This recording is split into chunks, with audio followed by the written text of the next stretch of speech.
Il est 16 h à Kinshasa, mesdames, messieurs, c'est l'heure de votre bulletin d'information qui s'ouvre avec la diplomatie. Accompagné de la première dame Denise Nyakeru, le président Félix Tshisekedi est arrivé dans la soirée du mercredi 24 mai dernier à Beijing, capitale chinoise, pour une visite d'État. Au cours d'une interview accordée à une chaîne de télévision chinoise, le ministre de la Communication et porte-parole du gouvernement congolais est revenu sur l'objectif de la première visite du président Félix Tshisekedi en Chine. On fait le point avec Vini Ngali Junior. Au soir de son mandat présidentiel, Félix Tshisekedi a finalement levé une nouvelle option, celle de se tourner vers la Chine pour essayer de sauver ce qui peut encore l'être. Félix Tshisekedi séjourne à Pékin du 24 au 29 mai. Au centre de la démarche, il y a notamment une coopération minière et sécuritaire, ce qui fait de ces voyages un déplacement stratégique. D'après le porte-parole du gouvernement congolais Patrick Mouyaya, la visite d'État du président de la République Félix Tshisekedi en Chine à l'invitation de son homologue Xi Jinping marquera un tournant décisif dans les relations entre les deux pays. Sur le plan économique, comme on le sait depuis Joseph Kabila, la Chine a toujours été un partenaire minier incontournable de Kinshasa. Au début de sa prise de fonction, en se tournant vers les États-Unis, entre autres, la coopération sino-congolaise a été mise en péril par le chef de l'État. D'ailleurs, en mai 2021, Félix Tshisekedi a même annoncé son intention de révisiter le principal contrat signé par son prédécesseur, comme ce contrat de 2008 qui a donné lieu à la CICOMINE et qui a prévu l'octroi des gisements de cobalt et de cuivre contre les investissements chinois dans les infrastructures congolaises. C'est dans ces contextes de fortes déceptions que Félix Tshisekedi tente de draguer la Chine pour rétablir la confiance. À noter que le chef de l'État Félix Tshisekedi s'est fait accompagner d'une importante délégation gouvernementale accompagnée du ministre de Mines, ministre des Affaires étrangères, du ministre de l'Industrie ainsi que du ministre du Plan. Politique à présent, ils ont atteint le boulevard du 30 juin mais pas les sièges de la CENI suite au déploiement des forces de l'ordre qui ont exécuté la décision de l'autorité urbaine qui n'a pas pris acte de l'organisation du sit-in des opposants ce jeudi 25 mai à Kinshasa, Gombe, considérée zone neutre. Pour Martin Fayulu, Moïse Katumbi, Deli, Sesanga et Augustin Matata, ils continueront à faire la pression et n'accepteront pas une fraude électorale. Suivez.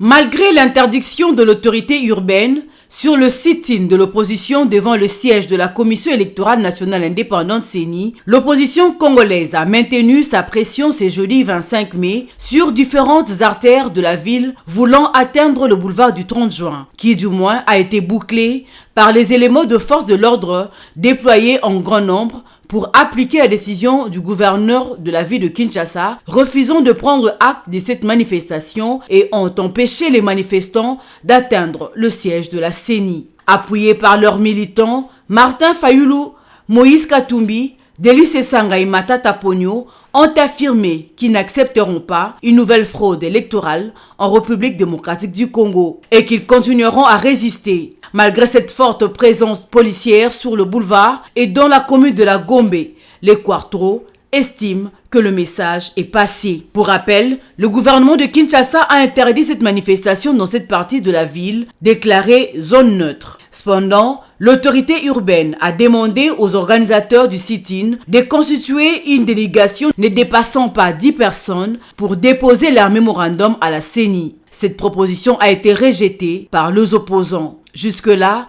aucun incident majeur n'a été signalé.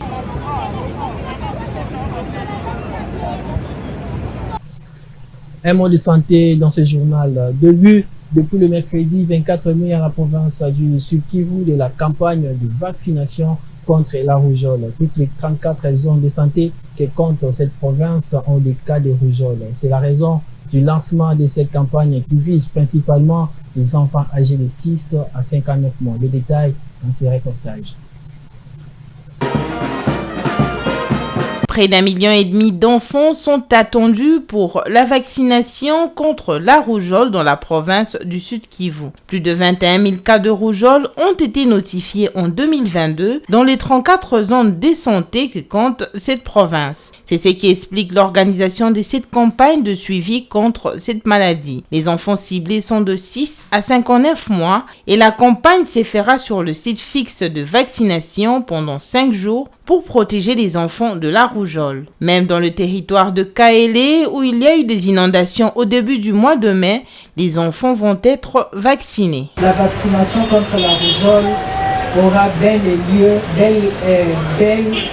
bien lieu à Calais avec des stratégies adaptées aux circonstances. Le gouverneur du Sud Kivu, qui a par ailleurs lancé cette campagne, demande aux parents de respecter les calendriers vaccinaux pour renforcer l'immunité collective des enfants et ainsi endiguer cette épidémie. Le Sud Kivu enregistre 1 492 078 cas des enfants âgés de moins de 6 mois à 5 ans et qui sont attendus dans les sites de vaccination. Rien que pour l'année 2022, notre province a notifié 21 793 cas de rougeole avec malheureusement 212 décès, soit un taux de létalité de 0,97% dans presque toutes les 34 zones de santé. La campagne est lancée, reste que les parents amènent leurs enfants pour qu'ils soient tous vaccinés. C'est la fin de ces bulletins d'information. Madame, Monsieur, bonne suite des programmes sur Mandiko Télévision, une pensée à écrit.